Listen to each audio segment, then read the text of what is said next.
Assalamualaikum warahmatullahi wabarakatuh. Mbak Muri, mohon saya jadiin co-host ya. Sudah co-host ya. Tadi nggak bisa share screen. Nah, biar sekarang saya ingin masuk ke mana ya? Oh, ini kayaknya.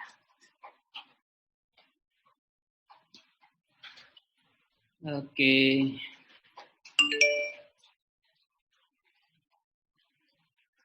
Bisa kelihatan ya, Mbak Muri? Oke, baik. Jadi saya ingin cerita dulu sebenarnya. Kalau mohon maaf juga kalau ada suara hujan. Kami lagi ngecamp sebenarnya di Jalan Imogiri Timur untuk menyelesaikan laporan ini. Jadi sebenarnya penelitian ini sedang berjalan. Penelitian ini sedang berjalan dan ya tentu karena sedang berjalan belum ketemu hasilnya di mana. Jadi kalau nanti misalnya kok ada yang salah di mana-mana, ya namanya belum selesai lah, kira-kira begitu ya. Saya menggunakan ini, jadi teologi kesehatan pesantren ini kita kasih judul rasionalitas respon pesantren terhadap pandemi COVID-19. Ini digawangi oleh banyak orang. Ya, ada saya sendiri, terus ada Profesor Kiai Haji Abdul Mustaqim, beliau lagi cari makan, karena kita memang lagi ngecamp di sini, kita barengan di sini, keroyokan lah kira-kira begitu.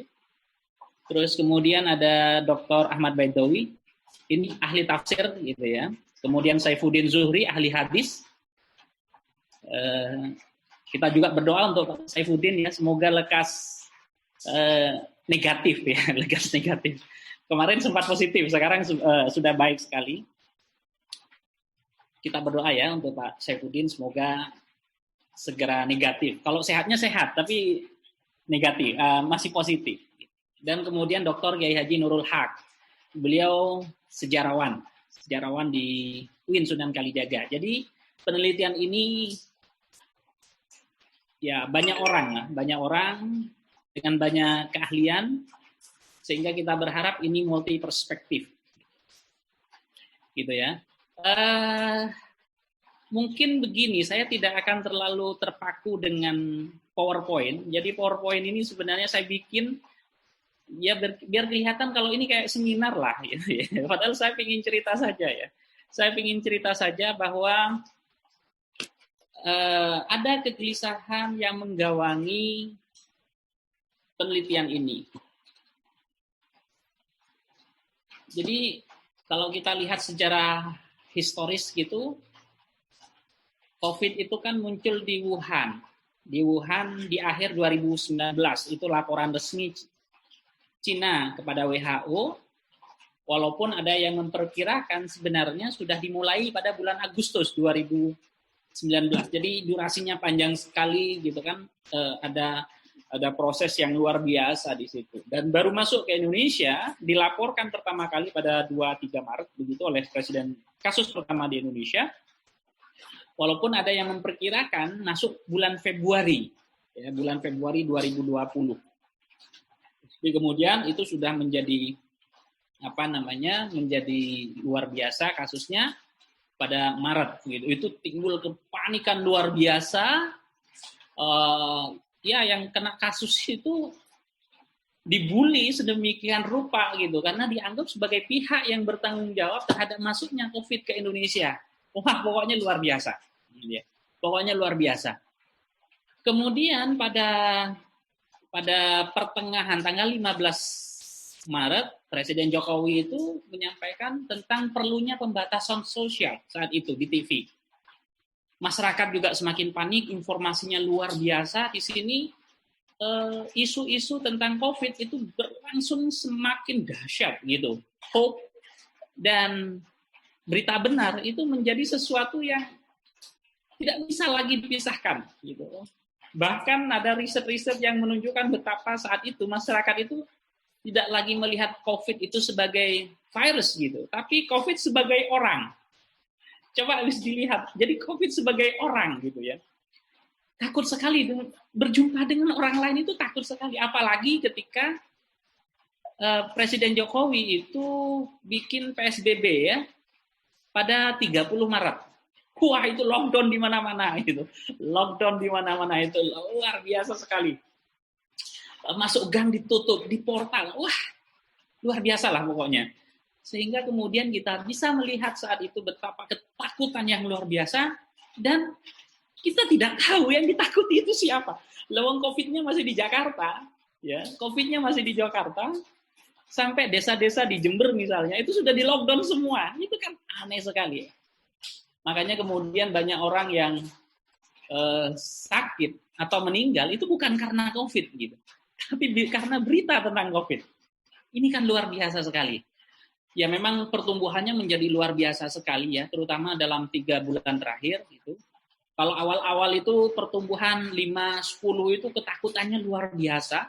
Tapi sekarang pertumbuhan jadi di angka 4.000, itu sudah biasa saja.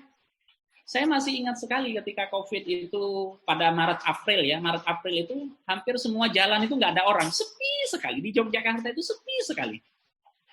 Padahal kenaikan tingkat kasusnya paling 8 gitu ya. 2, 3, 4 gitu. 5. Itu sepi sekali. Tapi sekarang di Yogyakarta sudah 100-an orang gitu kan setiap hari.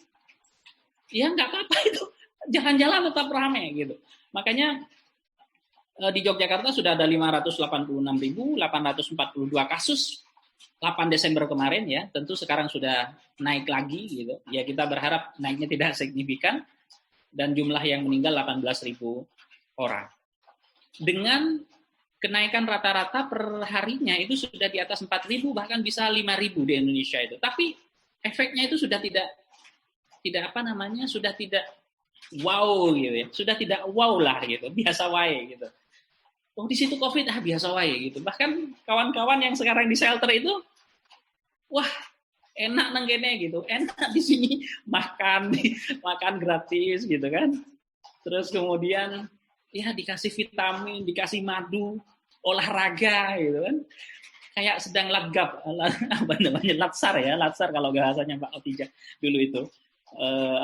Latsar untuk CPNS itu kan. Cuman bedanya nggak ada kegiatan gitu, hanya kegiatan senam gitu. Itu katanya. Jadi sekarang sudah bukan sesuatu yang menakutkan. Tapi saya tidak akan bahas itu. Gitu. Kita melihat bahwa awal-awal itu terjadi kepanikan luar biasa. Lockdown wilayah kita lihat di mana-mana. Perusahaan tutup, termasuk sekolah diliburkan. Sampai sekarang diliburkan gitu. Sampai sekarang masih diliburkan. Dalam artian luringnya itu masih belum dijalankan. Nah, kemudian ada penekanan misalnya di mana-mana untuk kita melakukan protokol kesehatan ala tenaga kesehatan. Gitu. Ini saya harus sampaikan ala tenaga kesehatan, ala nakes begitu. Misalnya kemana-mana masker harus dipakai, cuci tangan, menjaga jarak. Awalnya social distancing, kemudian diganti dengan physical distancing, gitu kan? Atau bahasa kerennya menghindari kerumunan. Tetapi cara-cara seperti ini kan sebenarnya tidak rasional. Ya, tidak rasional. Mungkin bagi tenaga kesehatan ini rasional, tapi bagi sebagian orang ini sama sekali tidak rasional. Saya 2 minggu lalu atau 3 minggu lalu lah, itu sebulan lalu saya pulang ke Jember. Saya mencoba menggunakan protokol kesehatan ketat. Pulang pakai masker gitu kan. Diketawain sama orang-orang di situ. Waduh, Mas, di sini tuh nggak ada COVID. Katanya. COVID itu di kota-kota. Katanya. Jadi orang-orang nggak ada itu yang pakai itu gitu kan. Nggak ada itu. Ketika kami menyelenggarakan Maulid Nabi, kebetulan rumah kami di Jember itu mengumpulkan ya lumayan banyak orang begitu. Ya mereka ini biasa saja. Nggak ada itu yang pakai masker. Rokokan, ya biasa saja. Cuci tangan nggak ada juga, gitu kan. Ya hanya saya yang kemudian menghindar karena merasa dari orang luar menghindar. Tapi kemudian respon orang-orang itu, wah orang kota penakut katanya. Gila betul. Orang kota penakut. Aduh, ini bagiku luar biasa lah. Gitu.